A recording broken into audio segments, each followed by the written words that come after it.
Selamat malam Bapak Ibu, Jemaat Kekasih Tuhan. Saat ini kita akan masuk di dalam pelayanan firman, tetapi sebelumnya mari kita berdoa. Mari kita berdoa.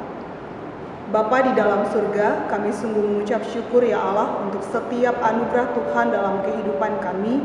Di masa-masa pandemi ini kami terus merasakan pemeliharaan Tuhan yang sempurna.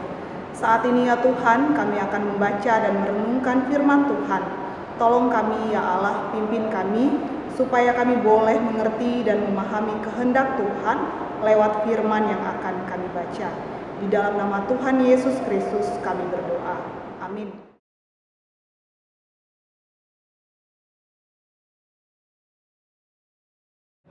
Jemaat Tuhan, saat ini pembacaan firman Tuhan terambil dari 1 Korintus 8 ayatnya yang pertama sampai dengan 13. Bapak Ibu silakan membaca dari rumah dan saya akan membaca bagi jemaat Tuhan sekalian. 1 Korintus 8 ayatnya yang pertama sampai dengan 13 berkata tentang persembahan berhala. Tentang daging persembahan berhala, kita tahu kita semua mempunyai pengetahuan. Pengetahuan yang demikian membuat orang menjadi sombong, tetapi kasih membangun. Jika ada seorang menyangka bahwa ia mempunyai sesuatu pengetahuan, maka ia belum juga mencapai pengetahuan sebagaimana yang harus dicapainya. Tetapi orang yang mengasihi Allah, ia dikenal oleh Allah. Tentang hal makan daging persembahan berhala, kita tahu tidak ada berhala di dunia dan tidak ada Allah lain daripada Allah yang esa. Sebab sungguh pun ada apa yang disebut Allah baik di sorga maupun di bumi, dan memang benar ada banyak Allah dan banyak Tuhan yang demikian. Namun bagi kita hanya ada satu Allah saja, yaitu Bapa, yang daripadanya berasal segala sesuatu dan yang untuk Dia kita hidup. Dan satu Tuhan saja, yaitu Yesus Kristus, yang olehnya segala sesuatu telah dijadikan, dan yang karena Dia kita hidup. Tetapi bukan semua orang yang mempunyai pengetahuan itu. Ada yang karena masih terus terikat pada berhala-berhala, makan daging itu sebagai daging persembahan berhala. Dan oleh karena hati nurani mereka lemah, hati nurani mereka itu dinodai olehnya. Makanan tidak membawa kita lebih dekat kepada Allah. Kita tidak rugi apa-apa kalau tidak kita makan, dan kita tidak untung apa-apa kalau kita makan. Tetapi jagalah supaya kebebasanmu ini jangan menjadi batu sandungan bagi mereka yang lemah. Karena apabila orang melihat engkau yang mempunyai pengetahuan sedang duduk makan di dalam kuil berhala, bukankah orang yang lemah hati nuraninya itu dikuatkan untuk makan daging persembahan berhala? Dengan jalan demikian, orang yang lemah, yaitu saudaramu, yang untuknya Kristus telah mati, menjadi binasa karena pengetahuanmu. Jika engkau secara demikian berdosa terhadap saudara-saudaramu dan melukai hati nurani mereka yang lemah, engkau pada hakikatnya berdosa terhadap Kristus. Karena itu, apabila makanan menjadi batu sandungan bagi saudaraku, aku untuk selama-lamanya tidak mau makan daging lagi, supaya aku jangan menjadi batu sandungan bagi saudaraku. Demikian pembacaan firman Tuhan, terpujilah Kristus, haleluya.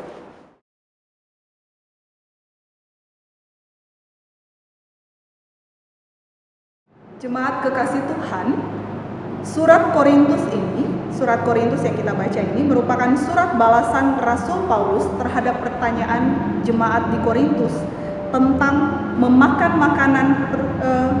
makanan yang sudah dipersembahkan kepada berhala.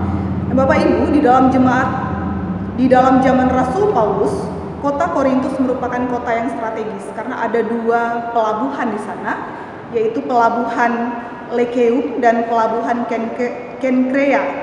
Nah, karena dua pelabuhan ini, maka kota itu dijuluki sebagai penguasa dua pelabuhan.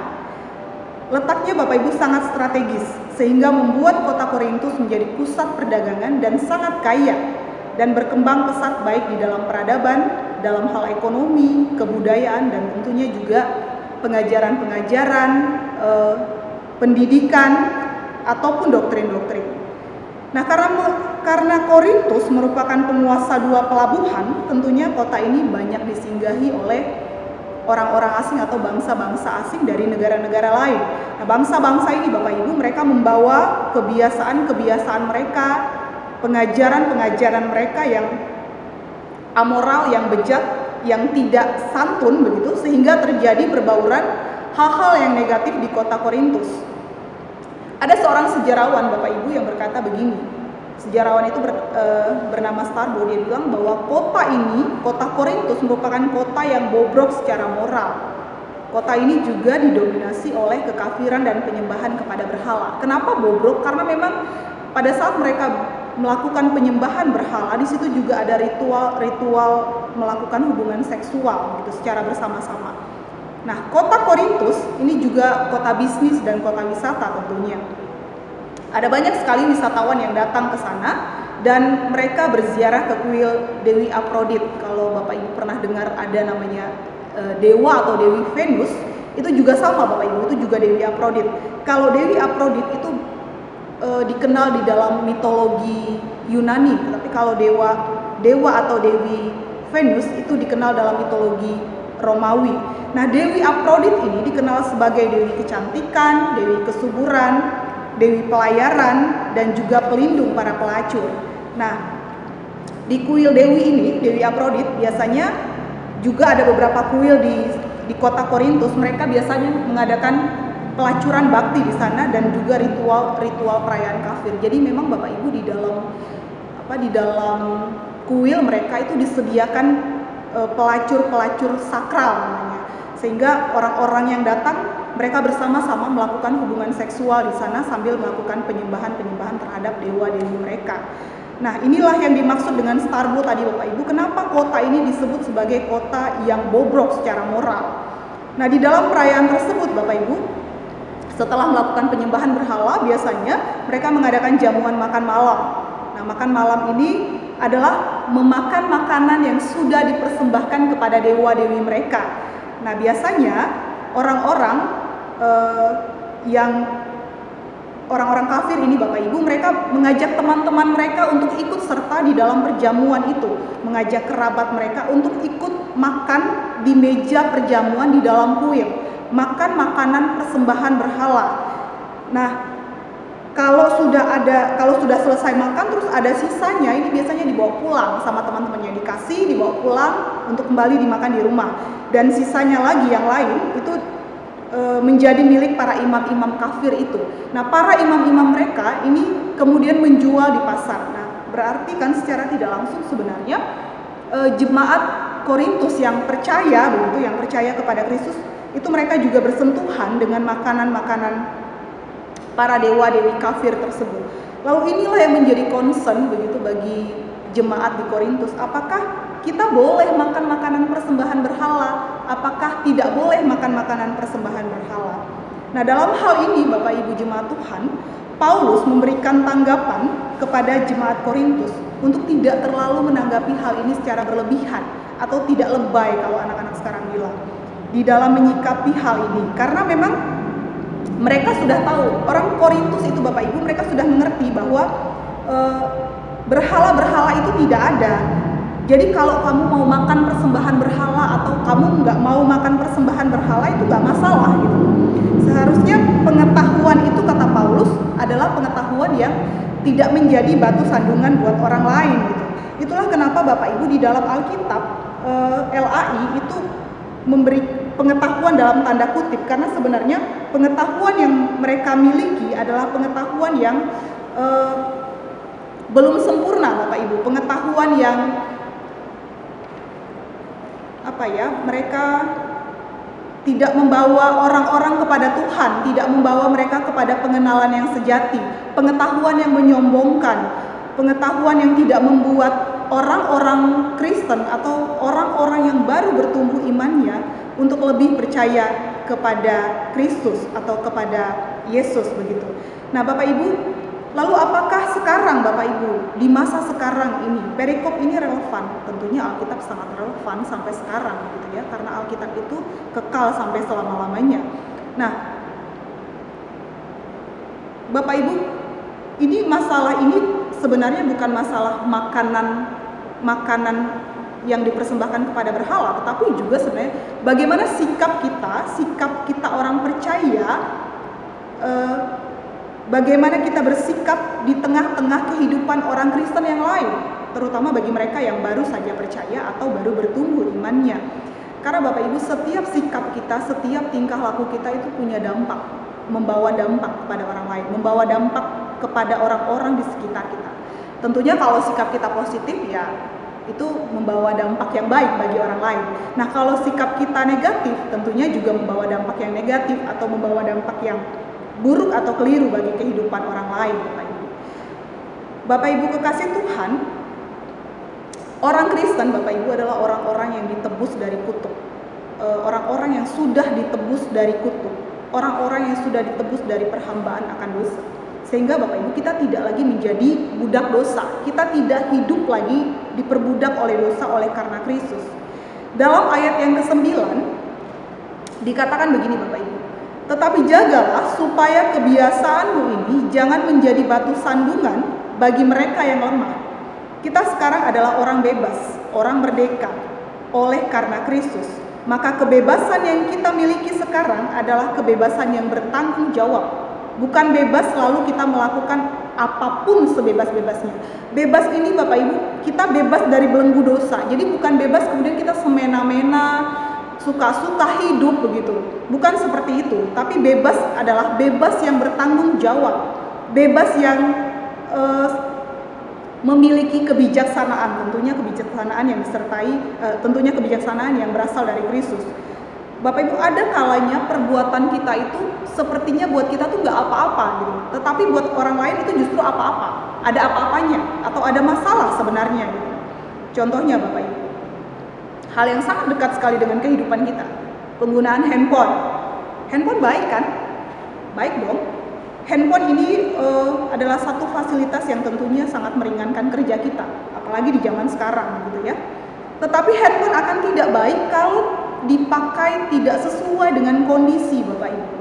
Contohnya, kalau di gereja, kalau sekarang kan lagi masa pandemi, tentunya kalau masa pandemi kita lagi nggak ke gereja ya, kita ibadahnya di rumah. Tapi kalau misalnya tidak dalam masa pandemi atau sebelum masa pandemi deh, itu kita misalnya nih lagi firman, harusnya kalau firman buka Alkitab dong ya di gereja gitu. Tetapi kita buka handphone, walaupun yang kita buka itu sebenarnya bukan yang lain Bapak Ibu, kita buka aplikasi Alkitab yang ada di handphone. Kita bukan kemudian kita buka handphone terus kita cek WA, IG atau FB, itu kan baik ya, karena kita buka aplikasi Alkitab sesuai lah pada saat itu. Tetapi Bapak Ibu, bagaimana dengan orang-orang muda yang melihat ada anak-anak muda atau anak-anak kecil yang masih yang duduk di sebelah kita atau yang berada di sekitar kita melihat gitu, oh ternyata nggak apa-apa buka handphone di gereja gitu. Oh nggak apa-apa dong kalau gitu sambil pendetanya khotbah gitu ya, atau pelayan atau hamba Tuhan khotbah terus kita main handphone atau kita cek IG atau sambil main game gitu ya, karena mungkin bosan dengar khotbah dan sebagainya.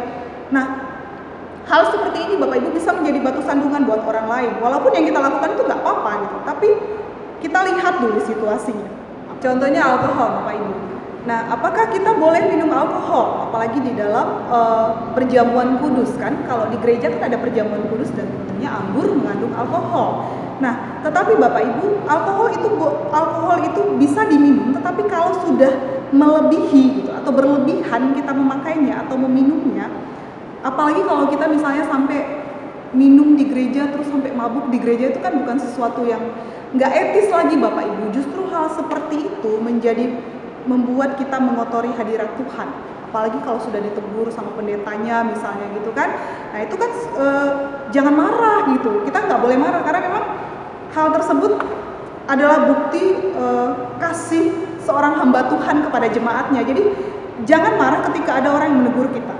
Apalagi contoh yang lain, penggunaan masker. Nah, masa pandemi ini kan kita wajib pakai masker di mana-mana, apalagi kalau misalnya kita harus ke tempat yang ramai, ke tempat yang banyak orang, untuk menjaga keamanan baik kita maupun orang lain, kita perlu pakai masker.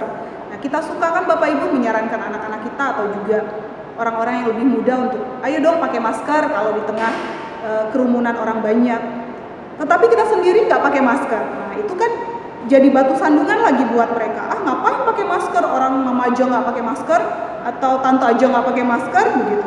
Nah hal-hal seperti inilah Bapak Ibu yang kemudian bisa menjadi batu sandungan kalau kita tidak menempatkan pengetahuan itu sesuai dengan kondisinya atau sesuai dengan waktunya. Bapak Ibu kekasih Tuhan, kita ini adalah gambaran Allah atau image of God, imago Dei gitu ya. Tetapi Bapak Ibu, gambaran Allah yang ada di dalam diri kita ini adalah gambaran yang sudah rusak karena keberdosaan kita. Tetapi melalui Kristus kita, gambaran yang ada di dalam diri kita ini sudah ditebus atau sudah diperbaiki, walaupun sebenarnya gambaran itu belum sempurna. Nanti akan sempurna ketika kedatangan Kristus yang kedua kali ke dalam dunia ini. Jadi ketika kita bertemu muka dengan muka, maka gambaran itu akan menjadi sempurna. Nah Bapak Ibu, gambaran Kristus di dalam diri kita berarti artinya bahwa kita punya karakter Kristus yang melekat di dalam diri kita. Karakter Kristus yang bijaksana, karakter Kristus yang penuh kasih, yang suci, yang benar, yang adil, itu adalah karakter yang harusnya melekat di dalam diri kita.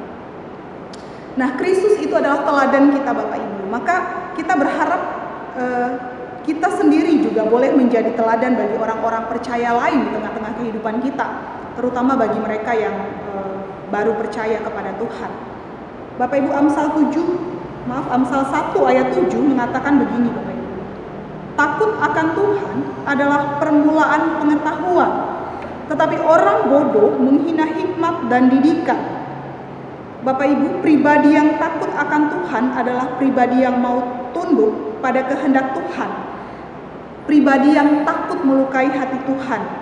Pribadi yang punya kerinduan untuk belajar menyenangkan hati Tuhan. Sekalipun Bapak Ibu sebenarnya kita sebagai orang yang berdosa begitu ya, kita tidak punya kemampuan untuk menyenangkan hati Tuhan. Tetapi biarlah Roh Kudus yang memimpin kita untuk boleh mau belajar setiap hari menyenangkan hati Tuhan, rindu untuk mengenal Allah yang sejati, dan memberikan diri, meminta Tuhan supaya kita diberikan kepekaan mau dibentuk oleh Tuhan setiap hari, langkah demi langkah lewat proses kehidupan kita. Ada seorang tokoh reform Bapak Ibu yang bernama Ravi Zacharias.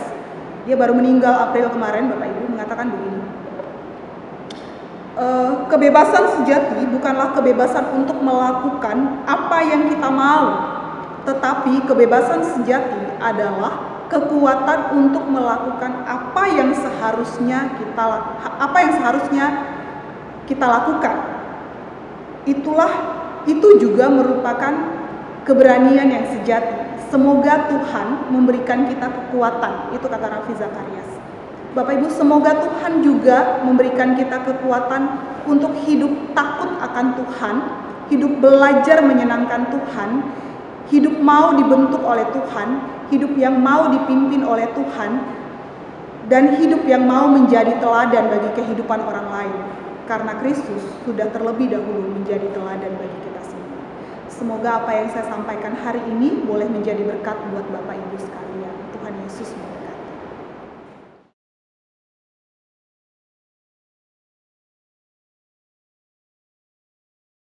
Jemaat kekasih Tuhan, terimalah berkat dari Tuhan. Kasih karunia dari Allah Bapa dan Tuhan Yesus Kristus serta persekutuan dengan Roh Kudus senantiasa menyertai kita sekalian dari sekarang kekal selama-lamanya.